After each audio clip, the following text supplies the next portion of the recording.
হুজুর জামাইয়ের মাথা গরম, মনে হয় জিনে ধরছে। হুজুর মেয়েটা কথা শুনতেছে না, মনে হয় জিনে ধরছে। হুজুর ছেলে তো ভাত খাইতে যাচ্ছে না, ছোট বাচ্চা, মনে হয় জিনে ধরছে। যদি এই ধরনের সিমটম, এই আলামতগুলো আপনার ভেতরে থাকে, জানবেন যে আপনার সাথে জিনের প্রভাব বা ইফেক্ট আছে। যদি এই আলামতগুলো না থাকে, প্লিজ কেউ মনে করবেন না যে আপনার ভিতরে জিন আছে। এটা ওয়াসওয়াসা, মারাত্মক ওয়াসওয়াসা, আপনার ঘুম খাওয়া সব কিছু নষ্ট করে ফেলবে। আপনার সাথে জিন আছে কিনা বুঝবেন কিভাবে? বা আপনার উপরে এই ধরনের কোনো প্রভাব আছে কিনা বোঝার কয়েকটি আলামত আছে। জাগ্রত অবস্থায় কয়েকটা লক্ষণ আপনাদেরকে বলি। এখন শুরুতে বলি, এই আলামতগুলো যদি আপনার মধ্যে থাকে তাহলে জেনে নেবেন আপনাকে একজন প্রসিদ্ধ রাকির কাছে যাইতে হবে। রুকিয়া সেন্টার যেগুলো, আমি বলছি না হুজুরের কাছে আসেন, হুজুর এগুলো কাজ করে না। রুকিয়া সেন্টার ঢাকায় যেগুলো আছে, এই রুকিয়া সেন্টারগুলো মানে এরা স্পেশালিস্ট, এগুলো নিয়ে কাজ করে। এদের কাছে যাবেন এবং তদবির নেবেন। হার্টে ব্লক ধরা পড়ছে, আপনি যদি ডায়াবেটিসের ডাক্তারের কাছে যান, কাজ হবে? হবে না। আপনার পেটে পীড়া হয়েছে, পেটে ব্যথা, কিডনিতে পাথর হয়েছে, আপনি যদি এখন যান মনে করেন চোখের ডাক্তারের কাছে, কাজ হবে? হবে না।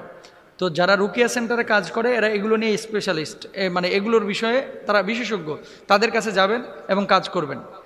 আমরা যেটা করি আমল দিয়ে দিই আর কি। যাই হোক, এখন আপনাদেরকে বলি যে জাগ্রত অবস্থায় যদি এই সমস্ত লক্ষণ পান, জানবেন যে আপনার কাছে বদজিন আছে। এক নাম্বার, কিছু মানুষের কোনো কারণ ছাড়াই মাথা ব্যথা, ঘুম ঠিক আছে, খাওয়া ঠিক আছে, কোনো টেনশন নাই, তারপরেও সারাক্ষণ মাথাটা জিমায় আর চিনচিন করে মাথা ব্যথা করে। চোখ কান এগুলোর সমস্যাই না, এমনিতে মাথা ব্যথা করছে।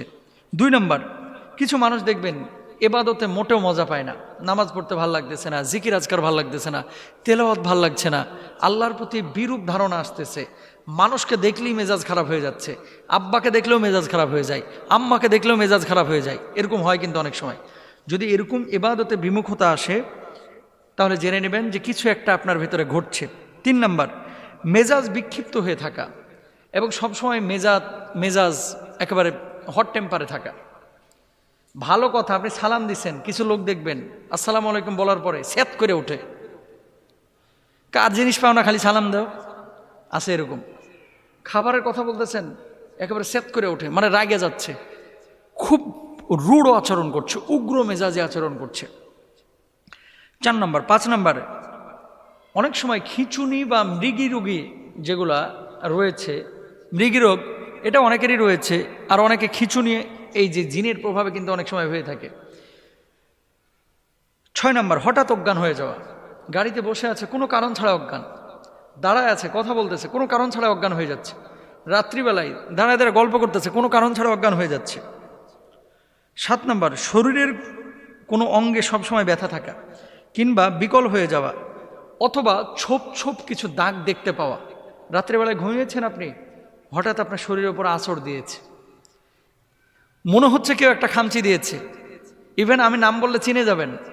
আমরা যে বিদেশে সফরে যাই, অনেক সময় এমনটা হয়েছে যে আমাদের সাথী পাশের বেডে শুয়ে আছে, পাশে আমি শুয়ে আছি, সকালবেলায় দেখতেছি পায়ের এখানে কে যেন খামচায়া পুরো দাগ করে ফেলেছে, অথচ 4 স্টার মানের হোটেল, এখানে তো বিড়াল আসার কথা না, এখানে তো মশা মাছির প্রশ্নই ওঠে না, তো খামচাইলো কে? মেন কথা হচ্ছে এই ধরনের বিষয় ঘটে। শরীরে কোনো দাগ নাই, ওঠার পরে দেখতেছেন খামচানোর দাগ, এগুলো কিন্তু বদজিনের আসর। দেখবেন যে এই সমস্ত ঘটনা ঘটতেছে কিনা। তারপরে